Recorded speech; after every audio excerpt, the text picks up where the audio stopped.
Salut, c'est JP de Comtoise Radio. Ce dimanche, c'est la première édition du Lux Trail. Des courses, une marche nature familiale et accessible. Départ dès 9h30 au stade Maroselli de Luxeuil, avec en plus un village départ arrivé avec des stands ludiques, des ateliers radio avec Comtoise Radio et une buvette caritative. On se retrouve au Lux Trail ce dimanche. Comtoise Radio, conseil d'experts. Bonjour Dominique. Bonjour Lucas.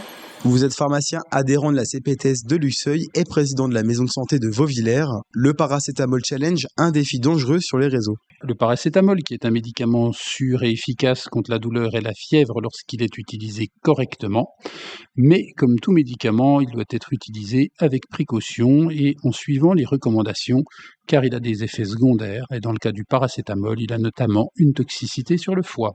Et c'est par les réseaux sociaux que le problème arrive.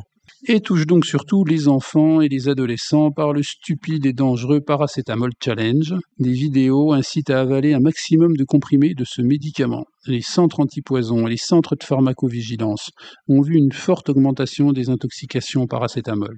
Le surdosage en paracétamol provoque des lésions du foie, souvent irréversibles, pouvant provoquer la mort si une greffe du foie n'est pas réalisée. Le surdosage en paracétamol est la première cause de greffe hépatique d'origine médicamenteuse en France. Donc, prudence. Eh oui, aucun médicament ne doit être banalisé.